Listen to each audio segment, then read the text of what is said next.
तो ये तीनों समझ लिया। अभी इसको मैं नाम देता हूँ 1, इसको मैं नाम देता हूँ 2 एंड इसको हम लोग बोलते हैं 3। ठीक है, पहले हम 1 का फॉर्मूलाज देख लेते हैं कि क्या-क्या है। 1 के इसमें सैंपल रिपीट करो या विदाउट रेपिटेशन करो, फर्क पड़ता है।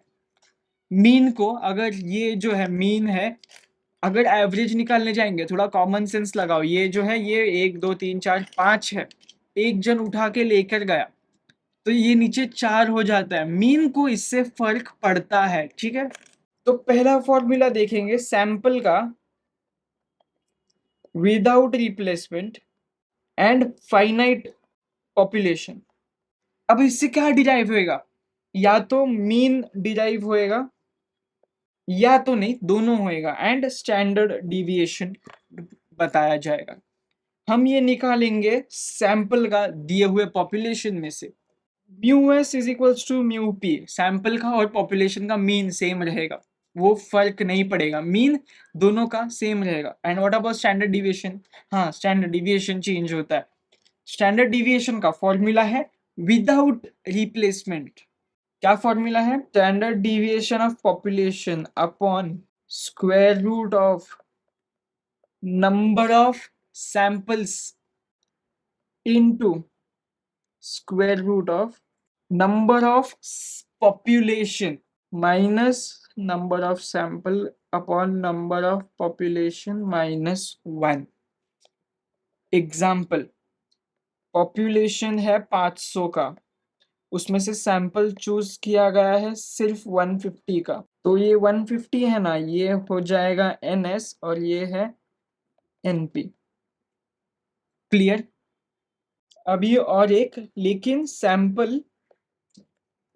With replacement and infinite population. ये सब पता कैसे चलेगा, टेंशन मत लो, हम क्वेश्चंस देखेंगे उसमें सब दिया जाता है, हिंट अपने आप तुम्हें मिल जाएंगे। मैं हूं ना, तुम टेंशन क्यों ले रहे हो, हम हैं, हम कर लेंगे। इसमें भी सब कुछ सेम है, mu S is equals to mu P.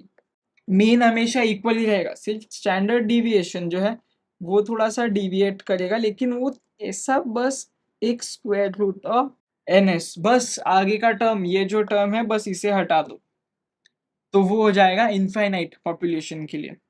कभी कभी जब तुम ये करोगे, डिस्ट्रीब्यूशन अप्लाई करोगे, तो डिस्ट्रीब्यूशन के लिए हमें नॉर्मल डिस्ट्रीब्यूशन लगेगा ही लगेगा, तो हमें जेड स्कोर लगेगा।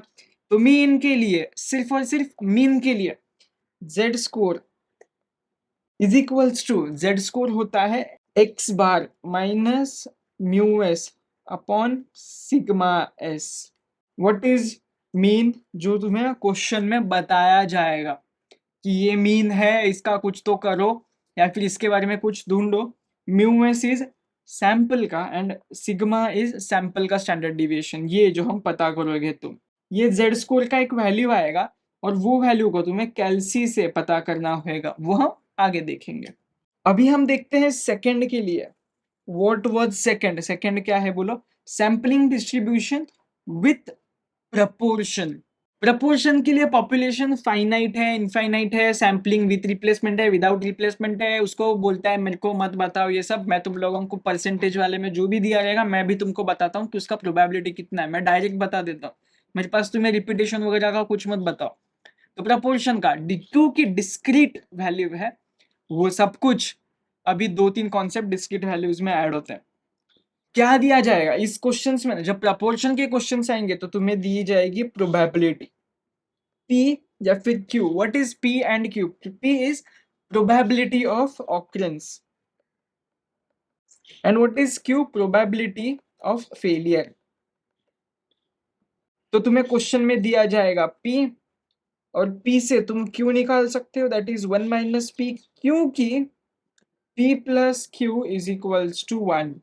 ये हमेशा याद रखना, दोनों प्रोबेबिलिटी सम करोगे या कि नहीं होने का और होने का तो 1 होएगा, क्योंकि ये प्रोबेबिलिटीज के बारे में बात की जा रही है यहाँ पर, ये बाइनोमियल्स के बारे में है। तो binomial count and binomial proportion. What is binomial proportion, proportion में जैसे कि परसेंटेज वगैरह दिया रहेगा, काउंट में तुम्हें सीधा नंबर्स बताए जाएंगे कि ये उसका काउंट है। हमारे पास सारे प्रपोर्शन की वैल्यू है, तो इसका फॉर्मूला जो है वो तुम्हें फॉर्मूला शीट में मिल जाएगा। अभी के लिए हम इसे अवॉइड करते ताकि कोई कंफ्यूजन ऐसे दिमाग में बैठे नहीं, हम सिर्फ प्रोपोर्शन के बारे में देखते हैं। तो प्रोपोर्शन का फॉर्मूला हो जाएगा mu S is equals to N P. P is तुम्हारा प्रोबेबिलिटी और एन इज तुम्हारा नंबर ऑफ सैंपल्स, या फिर आस्क्ड जो भी क्वेश्चन में होएगा उस हिसाब से एन का वैल्यू होएगा। And what is then standard deviation? Standard deviation is equals to square root of same n p q। ये दोनों तब तुम्हें मिल जाएगा, तब तुम क्या करोगे? ऑब्वियसली z स्कोर पता करेंगे, राइट? क्योंकि हम डिस्ट्रीब्यूशन, ये बात ही डिस्ट्रीब्यूशन की है, तो डिस्ट्रीब्यूशन ग्राफ में ही हमेशा जाएगा। तो z स्कोर हम पता करेंगे। तो z स्कोर का इसका फॉर्मूला क्या है? क्योंकि ध्यान से सुनो, ये डिस्क्रीट है और जो तुम्हारा z स्कोर होता है ना वो कंटिन्यूअस होता है। तो हम क्या करेंगे पता है? हम कंटिन्यूटी करेक्शन अप्लाई करते हैं, क्योंकि यहाँ पर दी गई जो भी वैल्यूज होती है क्वेश्चन में वो सारी डिस्क्रीट होती है। और जो तुम्हारा z स्कोर है वो ग्राफ, एक तरह का ग्राफ होता है जिसके अंदर सब कुछ कंटिन्यूअस है, फिक्स्ड कुछ नहीं है। तो हम एक कॉन्सेप्ट अप्लाई करते हैं, वो होता है continuity correction. What is continuity correction? Discrete को कंटिन्यूअस में कन्वर्ट करना पड़ता है। तो वो कन्वर्ट करेंगे तो इसका भी सेम ही है, एक्स बार। यहाँ पर मैं कंटिन्यू लिख देता हूँ ताकि तुम लोगों को बाद में से लिंक बने उसका। तो continuous minus mu S upon sigma S, सब सेम है, बस कंटिन्यूअस होता है। तो मुझे बताओ डायरेक्ट नंबर्स को कन्वर्ट किया जा सकता है क्या? नहीं, ऐसे नहीं होता है। तो ऑब्वियसली कंटिन्यूअस डिस्क्रीट को कंटिन्यूअस कन्वर्ट करने का कुछ तो ऑप्शन होएगा, है। मैं इन सबको यहाँ पर थोड़ा घुमा लेता हूँ, ठीक है। डिस्क्रीट में समझो x दिया हुआ है 6, तो वो कंटिन्यूअस में क्या हो जाएगा? x less than 6.5 and x which is actually greater than 5.5। तो क्या किया हमने? उसको एक रेंज बता दिया कि 6 क्या है। अभी समझो ये 5 है, ये 6 है, तो व्हाट इज 6? 6 जो है वो 5.5 के बीच में है और 6.5 के बीच में है, इन दोनों का मिड पॉइंट करेंगे तो तुम्हारा 6 आ जाएगा। ऐसा हमने क्यों किया? क्योंकि अब देखो, ये मैं हटा देता हूँ। अब अगर ये 6 में, अब अगर हमने ग्राफ बनाया 5 और 6 से ऐसा, तो 6 उसका एक्चुअली मिड पॉइंट बना ना। तो यही है डिस्क्रीट को कंटिन्यूअस में कन्वर्ट करना। अब बताओ x ग्रेटर देन 6 के लिए क्या हो जाएगा? x का वैल्यू ये लो, तुम्हारा नंबर लाइन 5 6 एंड ये रहा 7। x greater then 6 6.5, x greater then 6.5। अब बताओ x लेस देन 6 5 6 7, 6 से छोटा, 6 से छोटा, इक्वल टू का साइन दिया है नहीं, तो ग्राफ ऐसे जाएगा, उसका मिड पॉइंट यहाँ आएगा, तो x लेस देन 5.5। अभी तुम्हारा दिमाग हिल जाएगा और अभी सम्स आते हैं। x greater than equal to 6 and s less than equal to 6। 6 सिर्फ एग्जांपल है, 6 की जगह कोई भी नंबर हो सकता है। अब बताओ, अब करो ना तुम्हारी प्लॉट, ये लो तुम्हारी नंबर लाइन 5 6 7। 6 को इंक्लूड करना है तो पीछे जाना पड़ेगा, यहाँ पर x, तो x कितना है? 5.5 से क्या है? बड़ा है, ग्रेटर देन 5.5। अभी 6 से छोटा है, मतलब आगे जाना पड़ेगा, तो क्या हुआ? 6.5, x लेस देन 6.5। समझे? अब समझे? अभी तुम कंफ्यूज कब होएगे पता है? ये रहा ग्रेटर देन 6 का है 6.5, लेकिन ग्रेटर देन 6 इक्वल टू का है 5.5। तो इसीलिए मैंने तुमको बोला कि याद मत करो, ग्राफ समझो, कॉन्सेप्ट समझो। और ये 6 के जगह पर कोई भी वैल्यूज हो सकता है, मैंने बस तुमको कन्वर्ट करने का दिखाया। और यहाँ पर प्लीज और प्लीज रिक्वेस्ट, कंटिन्यूअस वैल्यूज ही आएंगी। एंड अपना थर्ड एंड जो कि लास्ट, ये इतना ही था। तो थर्ड था हमारा sampling distribution of differences and addition. इसको फर्क पड़ता है क्या? जो भी रेपिटेशन फाइनाइट, इसको भी फर्क नहीं पड़ता है। इज लाइक कि कुछ भी करो, मैं तुमको एडिशन सब्ट्रैक्शन बता देता हूँ, मीन और स्टैंडर्ड डिविएशन का वो कैसे करना होता है मैं उसका फॉर्मूला दिखाता हूँ। अब ये बोलेगा एक वैल्यू है ए, उसका मीन है, सैंपल है, उसका मीन दिया है कुछ भी, और एक और सैंपल है जिसका भी मीन दिया है कुछ भी। ए माइनस बी कैसा निकालोगे? तो इसका फॉर्मूला है mu A minus mu B, और अगर ऐड करने बोला जाएगा तो म्यू ए प्लस बी बोला जाएगा, तो mu A plus mu B. तो फिर स्टैंडर्ड डिविएशन दिया है ए का कुछ तो एंड स्टैंडर्ड डिविएशन दिया है बी का कुछ तो standard deviation of a minus b क्या होएगा फिर? ये हो जाएगा square root of standard deviation of a का square plus standard deviation of b का square.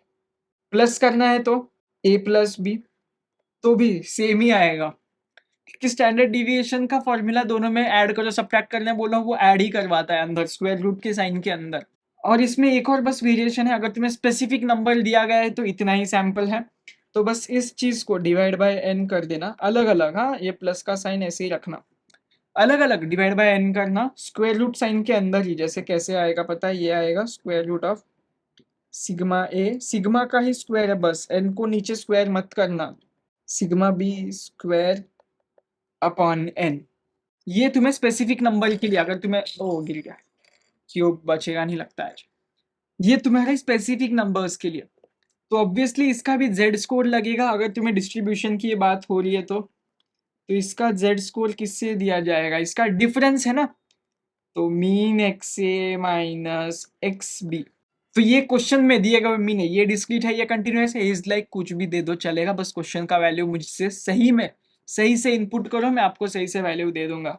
Minus mu A minus B जो कि ये वाला वैल्यू है, ठीक है, अपॉन अपॉन सिग्मा ए माइनस बी।